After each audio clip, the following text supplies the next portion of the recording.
तर आंबेगाव डिजिटल या कार्यक्रमामध्ये आपलं स्वागत आहे. मी विजय कानचकर.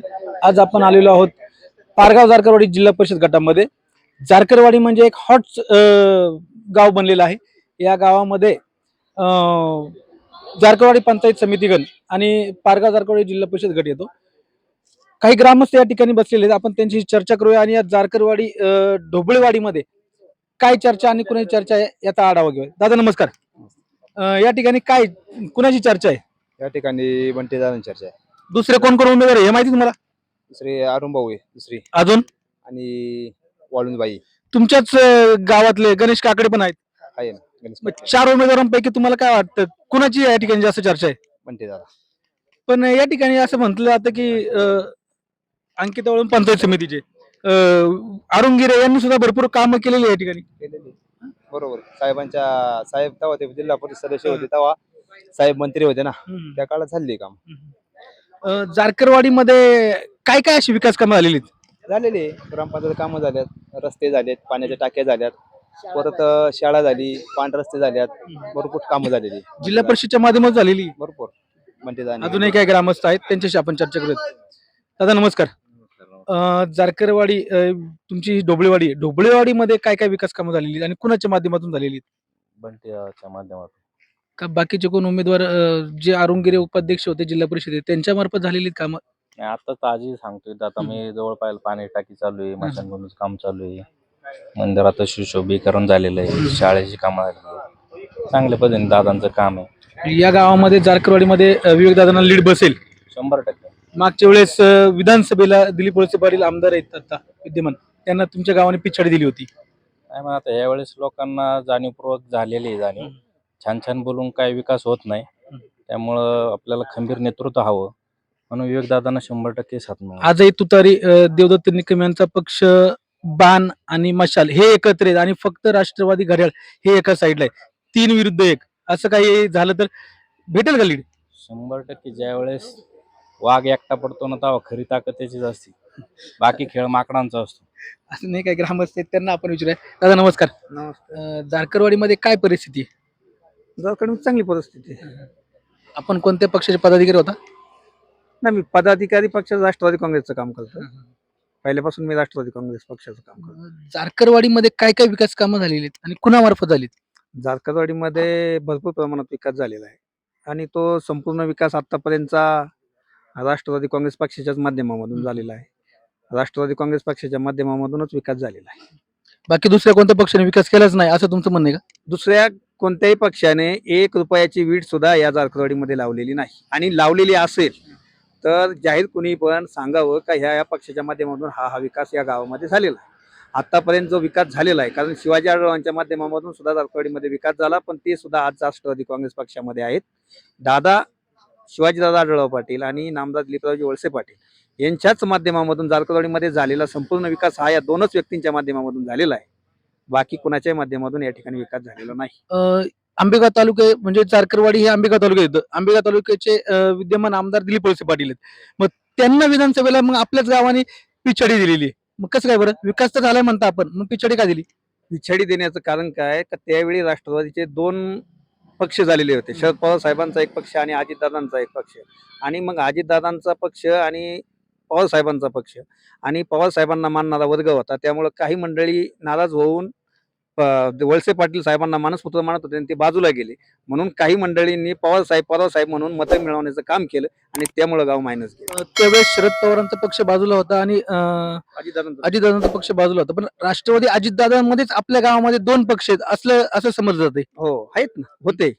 आमच्या गावामध्ये अजितदादा आणि पवार साहेब यांचे पक्ष होते, आणि ते त्यावेळी लढताना महाविकास आघाडीकडून लढलेले होते, आणि महाविकास आघाडीकडून लढत असताना राष्ट्रवादी काँग्रेसची शरद पवार साहेबांना मानणारा काही मतदार हा त्यावेळी विरोधी पार्टीला गेल्यामुळे मतदानाची आघाडी त्यांना मिळाली. दिलीप वळसे पाटलांना मानणारा जो अजितदादा पवार पक्ष राष्ट्रवादी पक्षाचा आहे त्याच्यामध्ये 2 गट आहेत तुमच्या गावामध्ये. अजितदादांना मानणार नाही, असं काही नाही. स्थानिक ग्रामपंचायत आणि सोसायटीच्या राजकारणामुळे गावामध्ये राष्ट्रवादीचे 2 गट जरी या पाठीमागच्या काळामध्ये आहेत, परंतु पक्षीय निवडणुकीला राष्ट्रवादी काँग्रेस या पक्षाबरोबर गटामुळे काही तुम्हाला फटका बसतोय का किंवा काही प्रॉब्लेम होईल का? नाही, स्थानिक थोडीशी नाराजी असते. त्याच्यामुळे मग पवार साहेब मागच्या वेळी जे लीड घटायचं कारण झालं का स्थानिक नाराजीमुळे काही मंडळी पवार साहेबांकडे गेली काही अजितदादांच्या राष्ट्रवादीकडे राहील. तुमच्या जारकरवाडी मधून एक गणेश काकडे म्हणून उमेदवार आहेत. त्याचप्रमाणे आपल्या या गावामधून एक उमेदवार इच्छुक होत्या, त्यांनाही तिकीट नाही भेटलेलं. मग जारकरवाडी तरी लीड देईल का विविधदादांना? हो, जारकरवाडी तरी विवेकदादांना लीड देईल, कारण विवेकदादांच्या माध्यमामधून आता जिल्हा परिषद शाळा आंबेगाव तालुक्यामध्ये जिल्हा परिषद शाळेमध्ये मुलांची संख्या घटत चाललेली आहे. परंतु जारकरवाडी हे असं गाव आहे का त्या शाळेमध्ये मुलांना जिल्हा परिषदच्या शाळेमध्ये बसायला जागा नाही. तर त्यांनी आता जिल्हा परिषदच्या माध्यमामधून 3 नवीन वर्ग खोल्यांचं काम आता प्रगतीपथावरती आहे.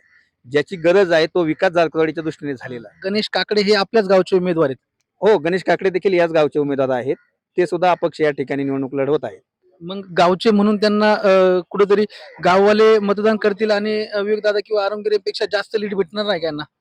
नाही, गावचे म्हणून उमेदवार, गावचे म्हणून काय मतदान करतील. गावचे उमेदवार शेवटी त्यांना प्राधान्य देतील, मतदान होईल. तरी पण पक्ष आणि पार्टी म्हणून काय मतदान हे पक्षाच्या बरोबर असतंच, ते पक्षाबरोबर राहणारच. अजूनही काही ग्रामस्थ या ठिकाणी आहेत, आपण त्यांना विचारूया. दादा नमस्कार. नमस्ते. जारकरवाडीमध्ये खरंच विकास झालाय का, की फक्त लोकांची चर्चा आहे की विकास झालाय म्हणून? नाही, असं काही नाहीये. आज जारकवडीमध्ये जवळ माझ्या माहितीप्रमाणे साधारणतः एक किती सरपंच साहेब 25-30 कोटीचा विकास 25-30 कोटीचा विकास या ठिकाणी नामदार साहेबांच्या माध्यमातून, बंटीदाच्या माध्यमातून या ठिकाणी भरपूर विकास झालेला आहे. अजून काही विकास करायचा किंवा अजून कोणती तुमची कामं रखडलेली कोणती कामं आहेत? रखडलेली अशी काही खास कामं नाही आहेत, पण थोडेफार रस्ते आहेत आपले, समजा पानंद रस्ते वगैरे थोडेफार राहिलेले आहेत. ते आमची इच्छा आहे ती कामं, ती पण कामे नामदार साहेबांच्या माध्यमातून विवेकदा वळसे पाटील यांच्याच माध्यमातून मार्गदर्शनाखाली होतील. आपल्याच गावातील एक महिला उमेदवार इच्छुक होत्या जिल्हा परिषदसाठी, पंचायत समितीसाठी, तर त्यांनाही तिकीट दिलं नाही वाटतं. मग त्यांचा प्रभाव काय असेल किंवा त्या विरोधातील किंवा काय असं काय प्रकार होईल का? नाही, असं काही नाही होणार. शेवटी पक्षाचं धोरण असतं. उमेदवार पक्षाने कशा संदर्भात विकास कसा होईल, काय होईल, आज बंटीदाच्या माध्यमातून, कारण आम्हाला जवळजवळ मागच्या 5 वर्षे सुद्धा अतिशय एकदम चांगल्या पद्धतीने विकास कामे करून चांगला निधी, मग शाळा असेल, रस्ते असतील किंवा सभा मंडप असतील, अतिशय सुंदर अशा पद्धतीने जारकवडी गावामध्ये विकास झालेला आहे. एक नवीन उमेदवार बनून गणेश काकडे आहेत, तर त्यांना एकदा संधी दिली तर ते विकास करणार नाही का? कारण नवीन उमेदवाराकडे भरपूर काही कल्पना असतात. करू शकतील, असं काही नाही. तुमच्याच गावचे आहेत ते. हो, ते पण विकास करू शकतात, असं काही नाही, करतील. धन्यवाद. या जारकरवाडी गावामध्ये काही ग्रामस्थ आहेत, त्यांना आपण विचारू. दादा नमस्कार. आपण जास्त चर्चा करणार नाही. या गावामध्ये कुणाशी सरशी होईल जरा काय? नाही, तसं काही नाही. गावचा उमेदवार आहे, पहिले त्याला प्राधान्य, मग बाकीचं काय असं. काय असं गावचा उमेदवार म्हणून तो काय करू शकतो? आता जे सत्ताधारी पक्ष आहेत, राष्ट्रवादी असेल किंवा अरुणगिरे शिवसेना आहेत, ते दोन्ही सत्ताधारी पक्ष आहेत, शिंदे गट आणि राष्ट्रवादी. तर त्यांच्याकडे जास्त निधी येईल आणि अपक्षाकडे निधी येईल का? हे बघू, पहिले पण गावच्या उमेदवारांना प्राधान्य, कारण आमच्या समाजात इथून मागं कधीच म्हणजे कोणच नाही विचारत. समाजाचा आहे म्हणून आणि आपल्या गावाला आहे म्हणून. हा. अजून या ठिकाणी ग्रामस्थ आहेत. आजी नमस्कार. नमस्कार. जिल्हा परिषद पंचायत समितीमध्ये कोण कोण उमेदवार आहेत तुम्हाला माहिती आहे का? 2 आहे माहिती. कोण आहे? वाळुंजाचे ती पोरगी हा, आणि आपलं दादा. दादा अंकिता वाळुंज आणि विवेकदादा वळसे पाटील हा हे दोन आहेत. हा, बाकी ठिकाणी आहेत, आपला पदर दिसत नाहीये त्यांना. हा. विवेकदादा वळसे पाटील असतील किंवा अरुण गिरे असतील. अरुण गिरे माहिती तुम्हाला? हाय किरण वाळुंज माहिती का? हाय. मग ते आहेत ना उमेदवार म्हणून. मग अरुण दादाच का बरं? नाही पण आता हे आपण साहेबाचाच माणूस साहेबाचाच हा. माणूस आहे का? आणि काय असं साहेबांनी केलं? दादालाच द्यायचं मत आपण. हा. काय केलं असं साहेबांनी? साहेबांनीच गाव हे चांगलं पाणी बिणी कुठं काही तर रस्ते काही रस्ते अजून खराब आहेत किंवा पाणी कधी कधी येत नाही. खराब आहे, मग करणार तेच करणार आहे ना, अजूनपर्यंत त्यांनीच करीत आले. फक्त आश्वासनं दिलीत काही वेळेस. साहेबांनी सगळं चांगलं केलंय आमचं.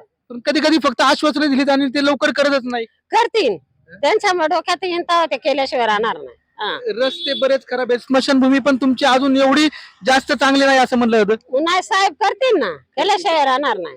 आजींना आता पूर्ण विषय युवक दादा आहे ना, ते काय करतील, फक्त निवडून द्यायचं त्यांना. आणि पंचायत समितीची जी अंकिता एक तरुण वर्ग आहे, सुशिक्षित आहे, ती पण करेल का काही काम? करतील ना, केल्याशिवाय नाही राहायचे. आता फक्त एवढंच वाईट वाटत का अजित दादा जाया नव्हता लागत. ते अजित दादाचं जरा अवघड झालं, पण आता काय करता. आजींनी सांगितलं की विवेक दादांवरती भरपूर प्रेम आहे, हा, पण एक करते. छोटीशी खंत बोलून दाखवली की आजी दादा यावेळेस नाहीयेत आपल्यामध्ये, पक्षामध्ये नाहीयेत. धन्यवाद. काय म्हणतो माहितीये का